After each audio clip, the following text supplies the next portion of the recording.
हमारे वरिष्ठतम और महत्वपूर्ण सदस्य उप मुख्यमंत्री श्री केशव प्रसाद मौर्य जी अपना नामांकन कर रहे हैं। उनके प्रति मैंने सुबह ही अपनी शुभेच्छा व्यक्त की है। मैं अपनी टीम की ओर से यहाँ पर मेरे साथ deputy CM doctor Dinesh Sharma ji, केंद्रीय खेलकूद और सूचना प्रसारण मंत्रालय के मंत्री और प्रदेश के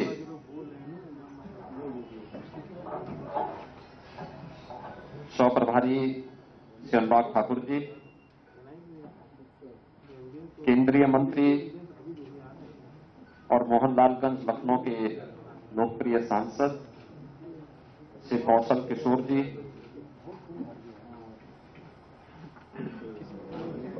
भारतीय जनता पार्टी के प्रदेश के महामंत्री और मुख्यालय के प्रभारी श्री गोविंद नारायण शुक्ल जी,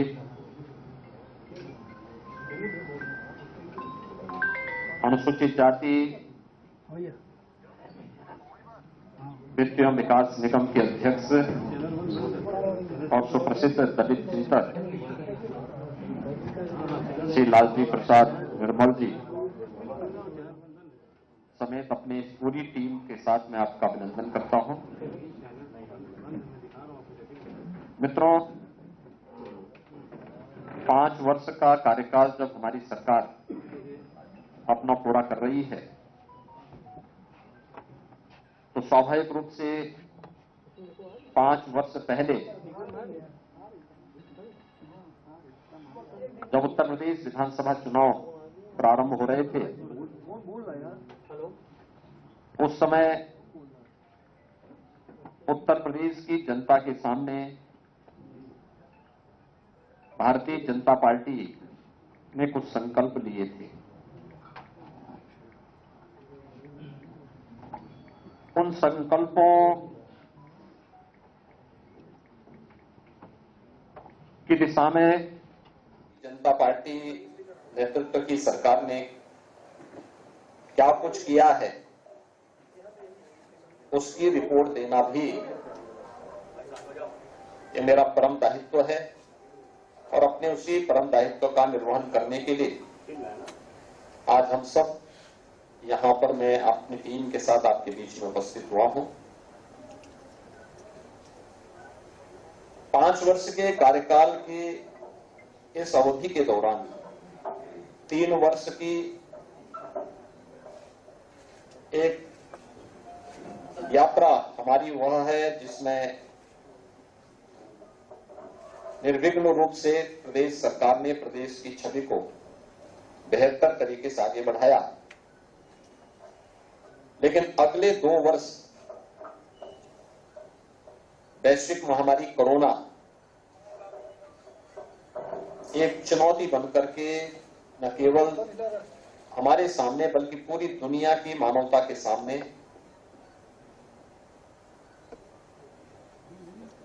जीवन और जीविका दोनों के लिए चुनौती बनकर के सामने आई थी। ये हम सबका सौभाग्य है कि इस देश के यशस्वी प्रधानमंत्री आदरणीय नरेंद्र मोदी जी के नेतृत्व में और उनके मार्गदर्शन में भारत का कोविड प्रबंधन दुनिया के लिए एक नजीर बना जिसमें जीवन और जीविका दोनों को बचाने के बेहतरीन अनुभव भी थे और जो व्यावहारिक कार्य योजना भारत ने लागू की उसके परिणाम को भी दुनिया ने सराहा है। केंद्र सरकार ने समय समय पर जो गाइडलाइन जारी की, प्रधानमंत्री जी व्यक्तिगत रूप से प्रत्येक राज्यों के साथ संवाद भी रखते थे और वीडियो कॉन्फ्रेंसिंग के माध्यम से भी उन्होंने राज्यों के मुख्यमंत्रियों के साथ उप राज्यपालों के साथ लगातार संवाद बनाए रखा।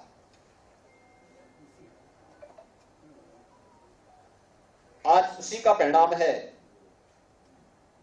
कि देश की सबसे बड़ी आबादी का राज्य उत्तर प्रदेश कोविड प्रबंधन में देश के लिए सबसे बेहतरीन परिणाम देने में भी सफल रहा। जब मैं आप सबके बीच में यहां पर आज अपनी बात को रख रहा हूं, तो मैं कह सकता हूं कि उत्तर प्रदेश की 18 वर्ष से उम्र के हर व्यक्ति को जो एलिजिबल था, उस हर एक व्यक्ति ने कोविड वैक्सीन की पहली डोज ले ली है। यानी 100% आच्छादित करने वाला देश की सबसे बड़ी आबादी का ये राज्य है। डबल डोज लेने वाली 70% से अधिक लोगों ने डबल डोज ले ली है। अगर मैं प्रिकॉशन डोज की बात करूं, जो 60 साल से ऊपर के किसी गंभीर बीमारी से ग्रसित व्यक्ति या हेल्थ वर्कर्स की बात है, तो वह 15,38,992 लोगों ने भी प्रिकॉशन डोज भी ले ली है। और 15 to 16 जो 17 जो 15 प्लस से जुड़ी 15 से 17 वर्ष के जो यूथ हैं, इसमें भी 1,67,281 यूथ ने फर्स्ट डोज ले ली है। कुल मिलाकर के 26,48,06,934 वैक्सीन की डोजेज अब तक उत्तर प्रदेश के अंदर दी जा चुकी है।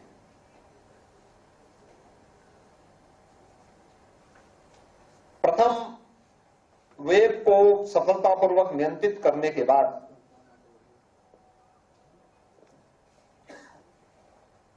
बहुत सारी चुनौतियां हमारे सामने आई थी। हमारे यहाँ के युवा, हमारे यहाँ के छात्र जो प्रतियोगी परीक्षाओं की तैयारी करने के लिए कोटा राजस्थान में गए थे, लॉकडाउन के दौरान उन्हें सुरक्षित उनके घरों तक पहुंचाने का कार्य रहा हो, या प्रयागराज में प्रतियोगी परीक्षाओं की तैयारी कर रहे छात्रों को सुरक्षित उनके घरों तक पहुंचाने की कार्रवाई,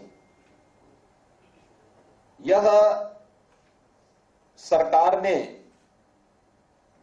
पूरी प्रतिबद्धता के साथ अपने दायित्वों का निर्वहन किया और उस कार्य को उस समय निभाया ही। उत्तर प्रदेश के 40 लाख प्रवासी कामगार और श्रमिक जो अन्य राज्यों में रोजी रोटी के लिए गए थे, जब उनके सामने संकट आया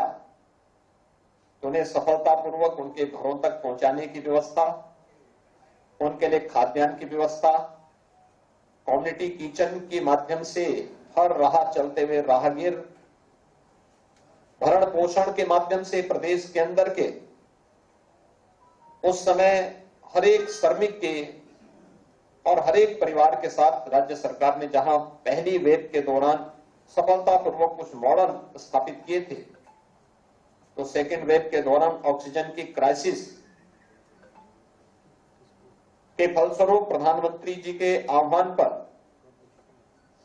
उत्तर प्रदेश ने 551 से अधिक ऑक्सीजन प्लांट भी स्थापित किए। आज उत्तर प्रदेश का हर जनपद ऑक्सीजन आत्मनिर्भरता के लक्ष्य को प्राप्त कर चुका है। सेकेंड वेव को भी सफलतापूर्वक नियंत्रित करने के बाद थर्ड वेव को भी आज हम लोग पूरी तरह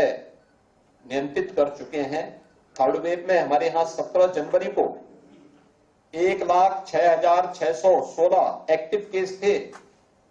17 जनवरी को, और आज 3 फरवरी है। 3 फरवरी को एक्टिव केस की संख्या जो उत्तर प्रदेश के अंदर है वह मात्र 41,471 है। आप देख सकते हैं कि पिछले यानी 60,000 से अधिक मामले कम हुए हैं पिछले 15 दिन के अंदर। देश के अंदर सर्वाधिक कोविड टेस्ट करने वाला राज्य उत्तर प्रदेश है। 10,47,06,000 से अधिक कोविड टेस्ट अब तक उत्तर प्रदेश के अंदर सफलतापूर्वक संपन्न हुए हैं, और कोविड की थर्ड वेव के बारे में जो आशंका थी, इस आशंका को भी उत्तर प्रदेश सरकार ने सफलतापूर्वक नियंत्रित करते हुए जीवन और जीविका को बचाने के कुछ मॉडल खड़े किए हैं। कोरोना जैसी महामारी भी तात्कालिक दृष्टि से हमारी स्पीड को कम करने के लिए थोड़े बहुत ब्रेकर के रूप में कोविड सामने आया है, लेकिन उस सब के बावजूद आज मुझे बताते हुए प्रसन्नता है कि विगत 5 वर्ष के इस यात्रा के दौरान उत्तर प्रदेश ने कुछ मील के पत्थर भी गढ़े हैं। खासतौर पर उत्तर प्रदेश देश की आबादी का सबसे बड़ा राज्य है, क्षेत्रफल की दृष्टि से चौथा बड़ा राज्य है, लेकिन अर्थव्यवस्था की जब बात आती थी तो उत्तर प्रदेश की अर्थव्यवस्था 6-7वें स्थान पर गिनी जाती थी। 1947 से 2017 तक उत्तर प्रदेश की अर्थव्यवस्था 6-7वें स्थान तक चल रही थी और 70 वर्षों में जो काम नहीं हो पाया, मात्र 5 वर्ष में ही उत्तर प्रदेश की इस इकोनॉमी को, अर्थव्यवस्था को हम देश के अंदर नंबर 2 स्थान पर लाने में हमें सफलता प्राप्त हुई। उत्तर प्रदेश को प्रति व्यक्ति आय को बढ़ाने में 1947 से लेकर के 2017 तक इन 70 वर्षों में प्रति व्यक्ति आय 43,000 से लेकर 46,000 वार्षिक ही बन पाई थी। आज यह वार्षिक आय, प्रति व्यक्ति आय जो वार्षिक है, यह हम लोग 94,000 तक पहुंचाने में सफल हुए हैं। 2015-16 में उत्तर प्रदेश का जो वार्षिक बजट था वह मात्र 2 लाख करोड़ के आसपास था। कोविड-19 के बावजूद यह वार्षिक बजट 6 लाख करोड़ तक पहुंचने में सफल रहा और सफलतापूर्वक इन कार्यक्रमों को आगे बढ़ाने के साथ ही उत्तर प्रदेश ने कुछ अन्य बातें इस दौरान तय की। खासतौर पर निवेश के एक सबसे अच्छे गंतव्य के रूप में उत्तर प्रदेश स्थापित हो, इसके लिए व्यवसाय की सुगमता यानी ease of doing business, ease of doing business में 15-16 में उत्तर प्रदेश देश के अंदर 14वें स्थान पर था। यानी देश और दुनिया का कोई भी निवेशक अगर उत्तर प्रदेश के अंदर निवेश करने का इच्छुक रहता तो उत्तर प्रदेश कहीं नहीं आता था, क्योंकि उत्तर प्रदेश कोई भी निवेशक होता वो पहले टॉप के जो 3 राज्य होते हैं उनको चुनता है। उत्तर प्रदेश का स्थान 14वें स्थान पर था। आज मुझे बताते हुए कि हम लोगों ने जो रिफॉर्म किए, व्यापक रूप से तकनीक का उपयोग करके निवेश मित्र जैसे पोर्टल की स्थापना करके तमाम सेवाओं को ऑनलाइन की, सेक्टोरियल पॉलिसीज बनाई, आज परिणाम है Uttar Pradesh ease of doing business में आज देश के अंदर नंबर 2 स्थान पर है। यानी देश और दुनिया का कोई भी निवेशक होगा, अगर उसे देश के अंदर कहीं निवेश करना होगा तो जो 3 महत्वपूर्ण गंतव्य उसके सामने होंगे, उनमें से उत्तर प्रदेश एक होगा और वह आसानी से निवेश वहां पर करेगा। उत्तर प्रदेश के अंदर इस दौरान हम लोगों ने व्यापक पैमाने पर रोजगार सृजन और नौकरियों को देने की कार्रवाई भी आगे बढ़ाई, जिसने उत्तर प्रदेश के अंदर कोरोना कालखंड में भी दुनिया के अंदर हर एक जगह अर्थव्यवस्था पर बहुत बुरी असर पड़े, रोजगार पर विपरीत असर पड़ा। उत्तर प्रदेश पहला राज्य था जिसने स्किल मैपिंग की, हर एक प्रवासी कामगार और सबमिट की। हम अपना सीडी रेशो बढ़ाने में सफल रहे। जिस राज्य में बैंकों में जमा धन जमा प्रदेश की पूंजी के अनुपात में 41% लोग ही लोन ले पाते थे, उस राज्य में यह बढ़कर के लगभग 57 से 60% तक पहुंचा है। सीडी रेशो को हमने बढ़ाया, एमएसएमई सेक्टर में व्यापक पैमाने पर लोन उपलब्ध करवाया, ट्रेनिंग के कार्यक्रम चलाए, तकनीक को बढ़ाया और जब देश की प्रतिष्ठित संस्था ने इस सीएमआई ने जब उत्तर प्रदेश की अनएम्प्लॉयमेंट रेट की तुलना की तो 16-17 में जो लगभग 18% था, आज वह 3% पर आया है। यह किसी भी राज्य के लिए और उत्तर प्रदेश जैसे राज्य के लिए एक उपलब्धि कही जा सकती है। मित्रों,